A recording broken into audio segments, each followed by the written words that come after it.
қалай? Балалар, мен қолымдағы жобада не бар деп ойлайсыңдар? Асық. Қазақтың ұлттық ойындарын ойнаймыз.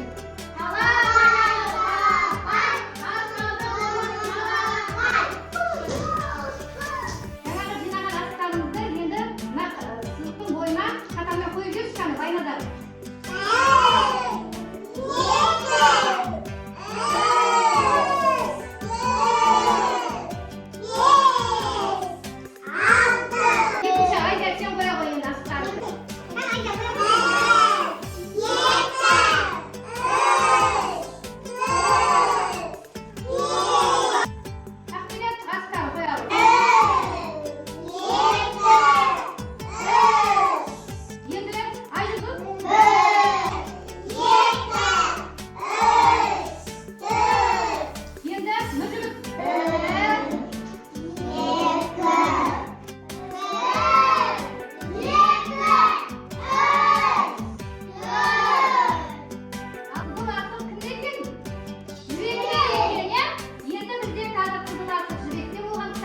Ойын бантаушы кім болады? Жібек, ол билеп, ойын бантаушы. Асықты атқан кезде балалар көздеп, дәлдеп атуымыз керек. Асыққа біз не істеуіміз керек? Сізген асықтарға атып, асықты қуатуымыз керек. Көп кімді қуатып ұпай жинаса, сол бала істейді, жеңіске жетеді екен, иә?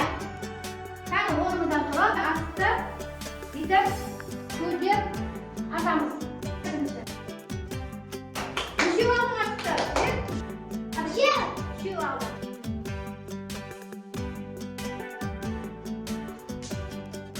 Жарайсың. Неше асық қуаттың? Байнадар? Екеу. Екеу қуаттың Айзия? Бір асық қуатты, иә?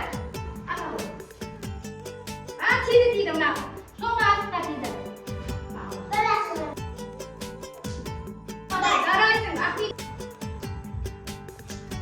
Жарайсың, жүзігін. Бір асық алды жүзігін. Балалар, енді қолыңыздағы асықтар санайсыз кәні бағын? Байнадарға 2 асық екен. Жібек қалай болды? Жібекте 3 асық екен. Кәні қолыңдағы? Бір асық екен, иә? Айзияда неше асық бар Айзия қолында? Бір асық бар. Ақмедар, қолында неше асық бар? Бір асық бар. Нұржігіт, қолында неше асық бар?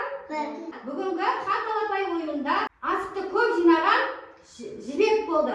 Балалар, бүгін сендер жақсы хан талапай ойынына қатыстыңдар.